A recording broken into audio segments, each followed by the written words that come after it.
Proiektuaren lehenengo atalean, biologia mintegiko harrien bilduma sailkatu eta ordenatu behar genituen.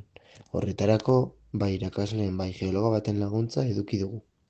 Harri guztiak identifikatuta genituela, kutxetan sartu genituen, harrien izenekin eta argazkiekin batera.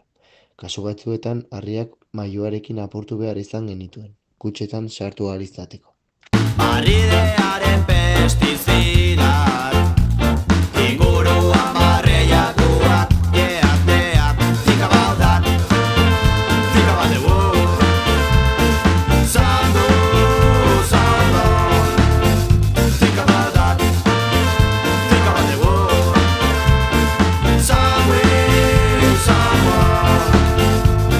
Erraustegia sortu beharra, errazek iriten alda. Zure alperke. Bigarren atalean, Teachable Machine adimen artifizialarekin lanean hasi ginen. Webgune honetan, harri bakoitzaren izena eta argazkiak igo genituen. Honekin, adimenak identifikatu ahal izango zituelako, baina arazoak izan ditugu identifikatzerako orduan. Harri bakoitzeko argazki kopurua txikia zelako. Ordenagailua gaizki funtzionatzen zuelako eta proiektuan harri gehiegi zeudelako. Arazo hauek konponduta, proiektuaren modela prestatu ahal izan genuen. Hirugarren pausua burutu ahal izateko.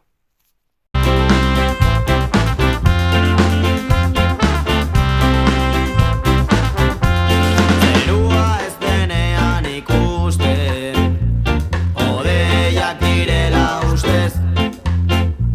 Fabrikaz dena bete ziguten, ta dena egongo da ustel. Hirugarren atalean, Harrigo aplikazioaren programazioarekin hasi ginen. Horretarako, hasieran Android Studio aplikazioa erabili behar genuen eta erabiltzeko zailtasunak eduki genituenez, informatikari batekin hitz egin genuen eta bere laguntzarekin Visual Studio Code aplikazioa erabilita gure aplikazioa lortu genuen. Some do, some don't. Think about that. Think about the world.